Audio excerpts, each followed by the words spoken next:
Com licença, Dona Leone. Eu procurei o endereço, mas não encontrei o caminho. Quem disse caminho? Eu disse percurso educativo de matemática. E o endereço é tvescola.org.br/percursos. Capite? E roda a vinheta.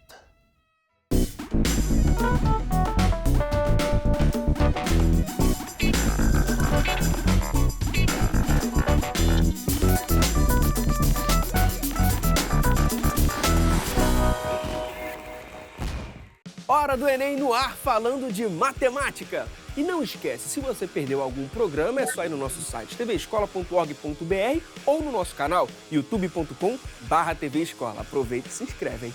E quem tá com a gente hoje é o professor Sandro Vinícius. Chega mais! E aí, amigo? Tudo bom? Tudo bem com você, professor? Sempre bem. É isso aí, seja bem-vindo mais uma vez. É sempre bom estar aqui com vocês. Valeu. Professor, o assunto de hoje é variação de grandezas. O que é isso? Bom, assunto muito importante. Imagina você tá fazendo um bolo na sua casa. Tá lá uma receita de bolo, você vai colocar 3 ovos, um copo de farinha, um copo de leite. Chegou uma visita, você tá precisando dobrar essa receita. O que você vai fazer? Você vai dobrar esses seus ingredientes para que o bolo saia com a mesma qualidade. Isso que você está fazendo uma variação de grandezas. Imagina assim, você é um piloto de Fórmula 1. Beleza. Tá lá correndo, faz um treino. Você fez aquele treino num determinado tempo com uma velocidade média. Se você resolve agora fazer a segunda volta, já está mais familiarizado com a pista, já consegue acelerar um pouquinho mais, você vai ter uma velocidade média um pouco maior e vai ter um tempo diferente. Esse tempo já vai ser menor. Isso aí, já pegou. Professor, isso tem a ver com aquela grandeza diretamente proporcional e grandeza inversamente proporcional? Mas é claro. Então, vamos pegar assim, para a gente aprender. Imagina se você está fazendo uma obra na sua casa. Beleza. Aí você contrata uma empreiteira e essa empreiteira coloca alguns funcionários para fazer essa obra na sua casa e você está pagando por funcionário. Beleza. Se você quer fazer essa obra um pouquinho mais rápido, você vai pedir para a empreiteira para colocar mais funcionários. Certo. Com isso, você vai pagar mais, porque você está pagando por funcionário. Sim. Imagina o seguinte, triplicou o número de funcionários. Teu custo está triplicando porque a gente está pensando com os funcionários com o mesmo rendimento e um custo fixo por funcionário.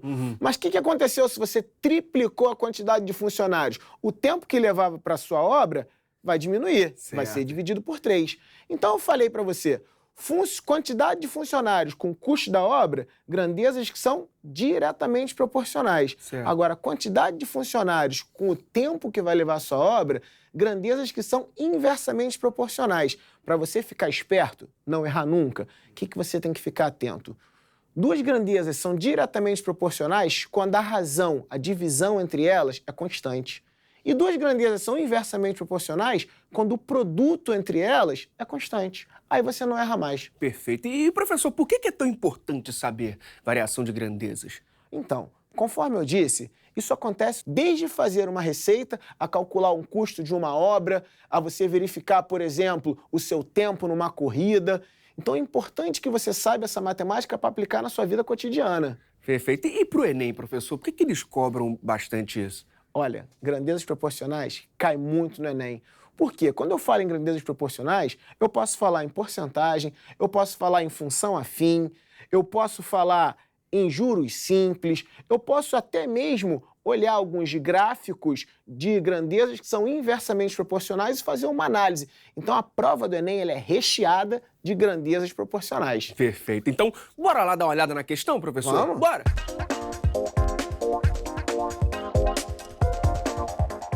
Tá aí na tela a questão 150 do Enem de 2016, caderno azul, primeira aplicação. Professor, tá contigo, e aí? Então vamos lá. Vou ler essa questão para a gente ficar bem familiarizado com ela. Para a construção de isolamento acústico numa parede cuja área mede 9 metros quadrados, sabe-se que, se a fonte sonora estiver a 3 metros do plano da parede, o custo é de R$ 500. Nesse tipo de isolamento, a espessura do material que reveste a parede é inversamente proporcional ao quadrado da distância até a fonte sonora.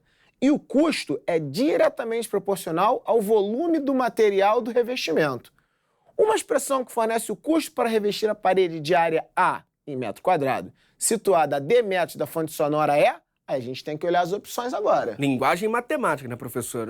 Na própria questão, né? Você tem que entender tudo, por exemplo, tem ali o quadrado da distância até... Para ler já é complicado, não é, professor? Então, uma dica que eu dou é: fez a primeira leitura? Com a caneta que você estiver, já destaca algumas palavras que vão ser chave para você resolver a questão. Então, ó, tem algumas coisas que você vai olhar lá, ó. A espessura do material que reveste a parede é inversamente proporcional ao quadrado da distância até a fonte sonora. Isso é importante que você grife para que você, numa segunda leitura, não perca mais tanto tempo com outras coisas que podem te distrair. Perfeito. E aí, qual é o próximo passo, então, professor? Vamos fazer Como é essa que a gente questão. resolve? Bora? Vamos nessa? Então, simbora. Simbora, tá contigo. Então vamos nessa. Vamos lá. Lembra que eu falei para você que duas grandezas, quando são inversamente proporcionais, o produto entre elas é constante? Sim. Então, a questão diz que a espessura é inversamente proporcional ao quadrado da distância. Então, espessura vezes distância ao quadrado é uma constante que eu chamei de K1. Certo. Isso me leva a concluir que a espessura é K1 sobre D quadrado. Então, uma outra coisa que a questão fala, que o custo é diretamente proporcional ao volume. Então, a razão é constante. Então, o custo dividido pelo volume, uma constante que eu chamei de K2. Certo. O que isso me leva a concluir? Que o custo é K2 vezes o volume. Mas vamos lá. O que vai ser o volume aí em questão? O volume é a espessura vezes a área. Então, o que eu fiz? Substitui aqui, ó. Custo vai ser o K2 no lugar do volume. O que eu coloquei? A espessura vezes a área. Tá ótimo. Aí, o que eu tenho agora? Eu não tenho a expressão aqui da espessura? Sim. Vou substituir aqui, ó. O custo, Certo. constante 1 vezes constante 2, vezes a área, dividido pela distância ao quadrado. O que falta para a gente matar essa questão? Descobrir o produto dessas constantes, K1 e K2. Aí a gente tem que pegar a informação lá do texto. Teve uma informação lá importante, ó. Dizia o seguinte, que o custo era de 500 quando a área era 9 e a distância era 3. Aí eu fiz, ó, 500, K1, K2, Certo. a área 9 e a distância 3 quadrado. 9 dividido por 9 dá 1. Conclusão. Olha o produto aqui das constantes K1, K2 quanto dá? 500. Com isso, a gente chega na expressão. O custo é 500 vezes a área sobre D quadrado. Finalizou a questão, marca lá, opção B. Olha aí, o importante é que você não precisava saber do valor, né, certinho. Você precisava descobrir esse 500, né? Colocar esse 500 na fórmula e tal. A resposta não tinha que chegar a um número único, né? Não. Então, você não precisava saber quem é essa constante 1, nem quem é essa constante 2. Certo. Mas você precisava do produto delas para substituir aqui, exatamente nessa equação. Show de bola. Professor, tinha alguma opção ali que poderia distrair, assim, ser um distrator? Olha para C. Caramba, lá, Quando 500... Nossa! Só invertido aqui, né, professor? Então, e aí, ó, o aluno que esqueceu que grandezas inversamente proporcionais, o produto é constante, e quando as grandezas são diretamente proporcionais à divisão, que é constante, se ele só troca esses conceitos, ele erra. Chega na opção C. Caramba, então assim, difícil, hein? Questão complicada, hein, professor? Tem que ter conhecer várias fórmulas, lembrar de vários conteúdos, não é? Então, essa questão, como eu disse, tem que ser muito atento à leitura. Percebeu que tem muita informação nessa questão? Então, uma dica que eu dou, vai lá e destaca as informações que de fato serão relevantes para a resolução da questão. E aí, numa segunda leitura, você vai focar naquilo que você destacou e organizar a sua solução. Fez isso? Não tem como errar. Então, só reforçando, professor, gabarito, opção? B. Opção B. B de bola. Perfeito. Então, bora lá pra frente, professor. Vamos nessa?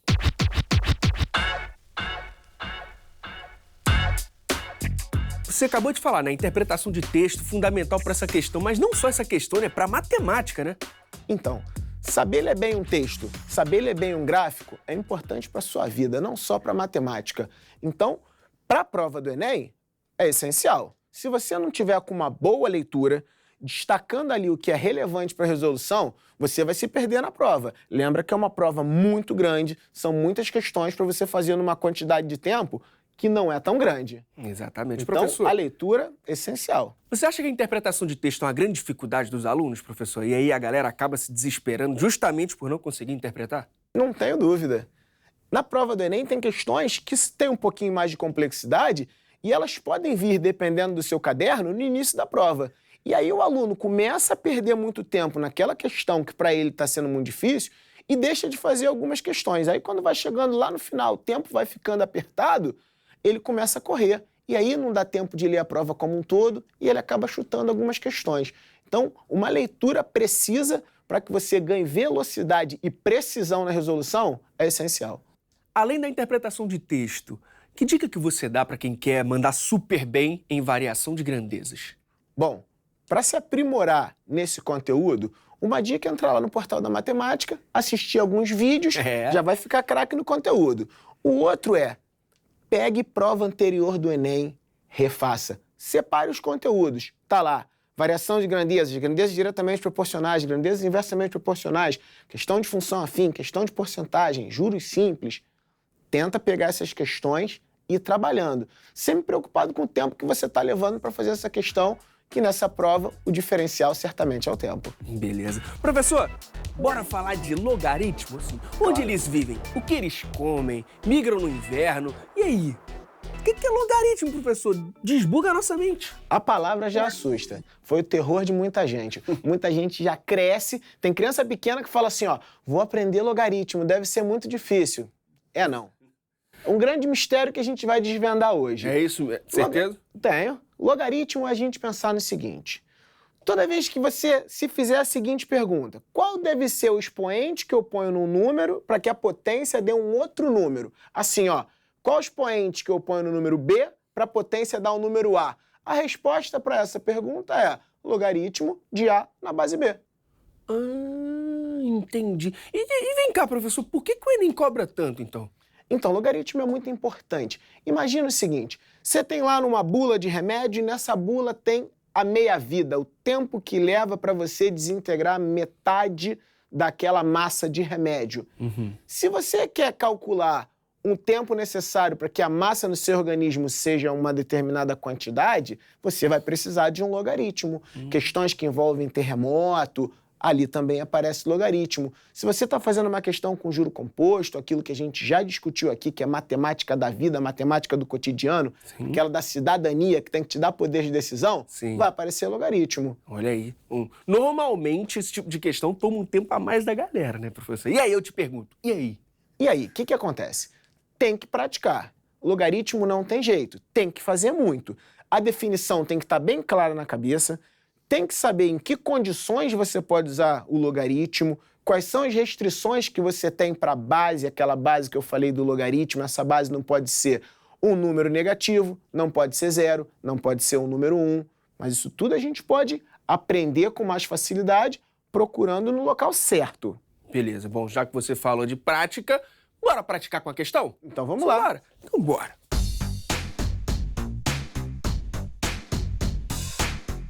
Tá aí, ó, questão 174 do Enem de 2018, caderno azul, primeira aplicação. Tá contigo, hein, professor? Vamos lá. Com o avanço em ciência da computação, estamos próximos do momento em que o número de transistores no processador de um computador pessoal será da mesma ordem de grandeza que o número de neurônios em um cérebro humano, que é da ordem de 100 bilhões. Chama atenção aí para esses 100 bilhões. Beleza. Uma das grandezas determinantes para o desempenho de um processador é a densidade de transistores, que é o número de transistores por centímetro quadrado. Em 1986, uma empresa fabricava um processador contendo 100 mil transistores distribuídos em 0,25 centímetro quadrado de área. Desde então, o número de transistores por centímetro quadrado que se pode colocar em um processador dobra a cada 2 anos. Considere 0,30 como aproximação para log de 2 na base 10. O que isso significa? Que se você fizer 10 elevado a 0,30, você vai chegar a 2. É claro que isso é uma aproximação, porque log de 2 na base 10 é aproximadamente 0,30. Entendi. Em que ano a empresa atingiu ou atingirá a densidade de 100 bilhões de transistores? Vamos lá? Vamos fazer a questão? Simbora! Partiu! Então, vamos lá. Aqui a definição. o expoente que eu boto no B para a potência ser A. Esse expoente é o log de A na base B. E aí a gente tem algumas consequências da definição e algumas propriedades que o aluno precisa saber. Quando ele estuda logaritmo, ele vai estudar essas consequências da definição e essas propriedades. Vamos olhar para essa questão especificamente. Atualmente, nós temos 400 mil transistores e nós queremos chegar a 100 bilhões. Repara que eu já coloquei 100 vezes 10 a 9. Certo. E aí, o que acontece? A cada período de 2 anos, a quantidade de transistores dobra. Então, eu tenho uma função assim, ó, 400 mil vezes 2 elevado a A. Esse A é a quantidade que está levando aqui para dobrar. Tá legal? Entendi. Então, nós queremos fazer com que esse número vire esse. Certo. Aí agora, fazendo as continhas, dando aquela arrumadinha, nós temos aqui, ó, 10 à sexta, ficou 4 vezes 2 elevado a A. Agora vamos pensar no seguinte, 4 é 2 quadrado. Aí eu posso escrever assim, ó, 2 quadrado vezes 2 elevado a A. Certo. Propriedade de potenciação, produto vira soma. Então tem aqui, ó, 2 ao quadrado vezes 2 elevado a A é 2 elevado a 2A. Exato. Aí eu tenho o seguinte, lembra que eu disse que a gente precisava saber umas consequências da definição de logaritmo? Sim. Se esse número é igual a esse número, o logaritmo desse número na base que eu escolher é igual ao logaritmo desse número nessa mesma base que eu escolhi. Certo. Aí o que eu fiz? Como o exercício me deu o log de 2 na base 10, eu escolhi colocar na base 10, mais conveniente. Certo. Então, logaritmo de 10 a sexta na base 10 é igual ao logaritmo de 2 elevado a A mais 2, também na base 10. Toma da definição. Qual é o expoente que eu ponho no 10 para a potência ser 10 a sexta? É 6. Certo. Então, aqui já está aqui, ó, 6. E aqui, ó, propriedade importante, expoente vai passar para frente multiplicando. Então, eu vou ter aqui, ó, tá vendo esse expoente A mais 2? Sim. Vai multiplicar o log de 2 na base 10. Lembra que o exercício me deu o log de 2 na base 10, 0,30? Sim. Vou substituir aqui, ó. 6 é igual a A mais 2 vezes o log de 2, que é 0,30. Botei 0,3, 0,30. Pode fazer a conta, ó. Pega 6, divide por 0,3, 20. Tirei 2 dos dois lados, achei 18. Mas lembra que dobrava a cada período de 2 anos? Sim. Então eu preciso de 18 períodos de 2 anos.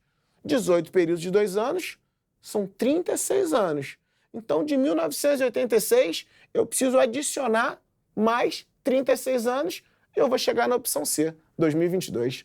Caramba! Complicada, né, professor? Trabalhosa, a princípio trabalhosa, e ainda tem que ter muita concentração, porque no final você tem que saber quantos períodos são, multiplicar por 2 e ainda somar ao ano que está aparecendo no enunciado. É muita coisa, hein, professor? De fato, é muita coisa. Mas o que vai ser o diferencial? O teu treino. Se você treinar bastante, a sua definição vai estar bem sedimentada, bem solidificada, as propriedades têm que estar com todas elas de cor e as consequências da definição. Sabendo isso, você vai encarar essa questão com mais facilidade. Isso aí, a gente consegue fazer em 3 minutinhos aí, rápido, acelerando? Olha, se a gente não conseguir fazer essa com 3 minutos, a gente tem que ter uma outra que a gente consiga fazer com menos de 3 minutos. 30 segundos. Para que o tempo médio seja 3 minutos. Perfeito. O que eu falo sempre, não é para fazer cada uma em 3 minutos. Algumas você vai levar mais que 3 minutos. Mas você tem outras que você vai fazer ali com 30 segundos, com 40 segundos. E como esse conteúdo costuma aparecer no exame, professor? Esse conteúdo costuma aparecer da seguinte maneira.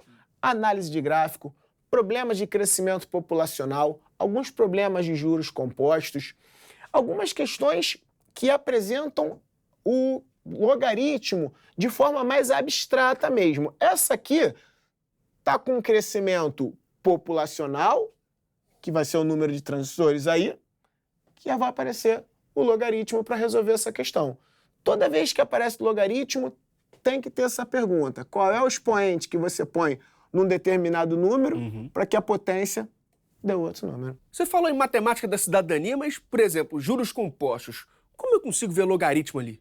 Imagina o seguinte, você tem lá um determinado capital que você aplica e você tem uma taxa que vai fazendo com que esse teu capital cresça. Certo. E aí, o que acontece quando você está trabalhando com juros compostos? No mesmo período de tempo, você está multiplicando esse capital pelo mesmo número, que a gente está chamando ali de fator de aumento. Então, Certo. passou determinado tempo, multiplica por aquele número. Passou outro tempo, multiplica novamente por aquele número, de modo que você vai ter, assim, o seu capital multiplicado por um número, elevado ali ao tempo que você está deixando esse teu capital ali. Aí, por exemplo, se você quer saber o seguinte, você pegou lá o teu salário, aplicou, você tem uma taxa que faz com que esse teu salário aumente e você está procurando saber o tempo necessário para que esse teu capital, salário que você colocou lá, dobre. Aí, certamente, você está procurando um expoente que você põe num determinado número para a potência dar um outro número. E aí vai aparecer logaritmo. Perfeito. Então, só reforçando o gabarito, opção C, 2022. É isso.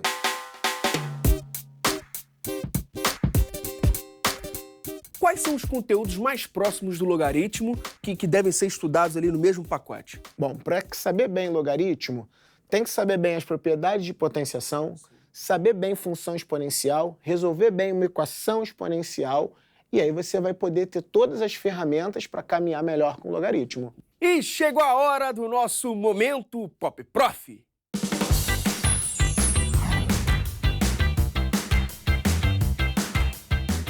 Falamos agora há pouco sobre grandezas proporcionais. Que tal falarmos um pouco sobre as pequenezas proporcionais? Difícil, né? Pequeneza fica muito difícil. Vamos de grandeza mesmo, que é melhor. Vamos pensar grande, que é bom. Mas aí a gente vai estar excluindo as pequenezas, concorda comigo? Mas então, a gente sabe o seguinte, os melhores perfumes e os piores venenos estão nos menores frascos. Então, a pequenezas então seria interessante, concorda comigo? Concordo. É isso aí. Quer veneno? Não, mas eu quero o melhor perfume. Ah, gostou, né? Então vamos lá. E se somarmos uma grandeza proporcional a uma pequeneza proporcional e dividirmos por 2, teremos uma medieza? Estranho, né? Medieza proporcional. A média.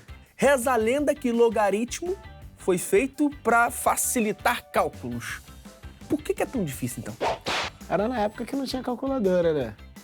É, verdade. Hoje para facilitar cálculo, a boa calculadora resolve. Entendi. Mas, na época, imagina na época das grandes navegações, sem calculadora, cálculos enormes, aí o logaritmo ajudou bastante. Mas o logaritmo tem uma propriedade que é fenomenal.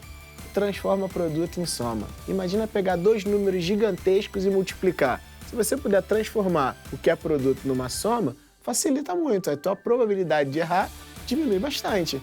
Então, essa é a grande vantagem. O que motivou a estudar logaritmo foi isso. Transforma produto em soma. Imagina sem calculadora. Gente sem ritmo dança na hora do logaritmo? Então, não tenho dúvida. Sem ritmo, vai dançar sempre. É com logaritmo, sem logaritmo, perdeu o ritmo, dançou. Como assim? Sem ritmo vai dançar sempre? É, e assim, aquela dança ruim, né? Aquela dança feia. Nossa, vai dançar mal ainda e sempre? Sempre. Então melhor estudar, né? Sem dúvida. Estudar é o melhor caminho. Perfeito. Esse foi Sandro Vinícius no nosso Momento Pop Prof. E aí, para reforçar todos esses conteúdos, professor, qual é a sua dica? Bom, tem uma dica que é essencial. Tem que ir lá nos percursos educativos em matemática, acessar o site e aí é só alegria. Para quem não sabe o endereço, tá aí, tvescola.org.br/percursos.